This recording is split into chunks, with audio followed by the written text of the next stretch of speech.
Donc on a fait, il y a 3 pas à franchir mercredi. On a franchi les 2 pas, écoutez-moi.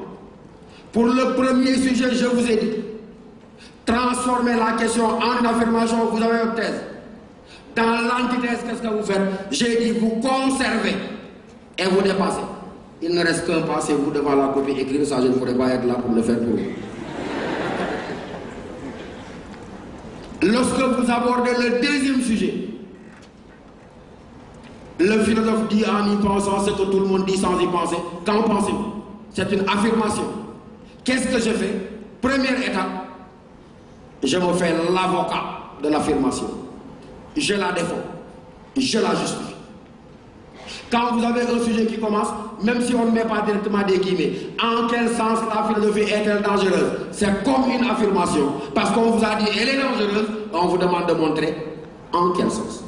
Donc si vous voyez en quel sens, ne vous laissez pas égarer, ne vous laissez pas perturber, c'est une affirmation.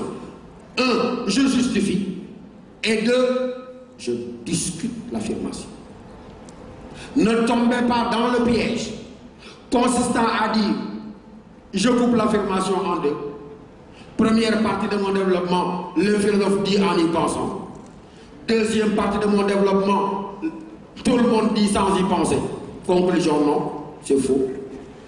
C'est toute l'affirmation qui constitue ma première partie. Donc ne coupez jamais en 2, c'est le piège.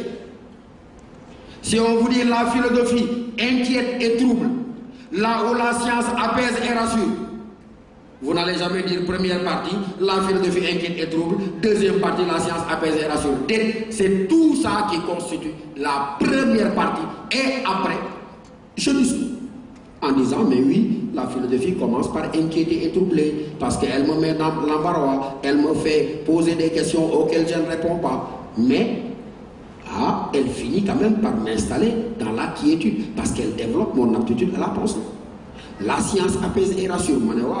Oui, elle apaise et rassure, parce qu'elle résout des énigmes, elle satisfait certains besoins. Mais cette même science qui commence par apaiser et rassurer, est-ce qu'elle ne finit pas par inquiéter et troubler en raison de certaines conséquences, mais de ses applications techniques?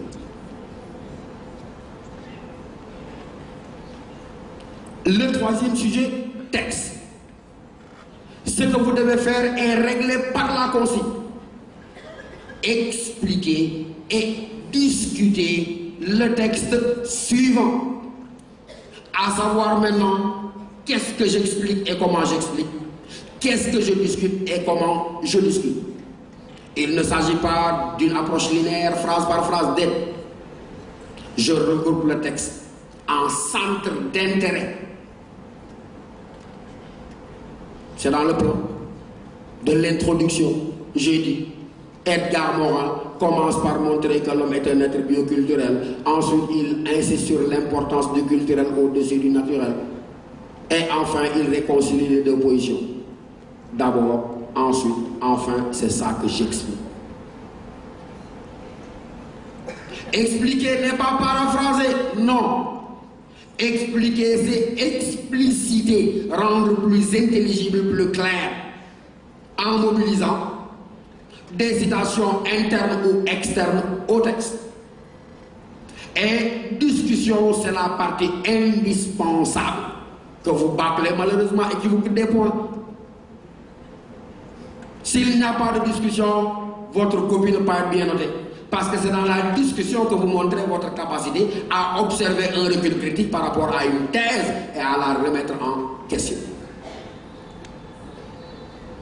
Dans la conclusion, 2 choses importantes. L'intérêt philosophique du texte. Et ensuite, le bilan, le résumé des articulations du développement. Les autres éléments, je les ai dit à mes élèves, je le fais profiter aux autres. C'est les considérations d'ordre psychologique. Je disais il y a quelques heures à mes élèves, vous êtes des drôles d'élèves. Parce que vous avez la singulière propension à dire que j'échoue. Les résultats sont catastrophiques. Que j'échoue, c'est normal. Que je réussisse, c'est le miracle, mais c'est pas vrai. ndaw ñàkk gëm sa bopp ngeen balaan na ndaw ñàkk jom. Que j'échoue c'est normal, que je réussisse c'est le miracle, mais non c'est l'exact inverse. Que je réussisse c'est banal, ordinaire, normal. Que j'échoue c'est le miracle qui ne doit jamais se réaliser. Je ne vais pas à un concours où il a 17 G, 17,50, il échoue. Je vais à un examen, à un contrôle de connaissance.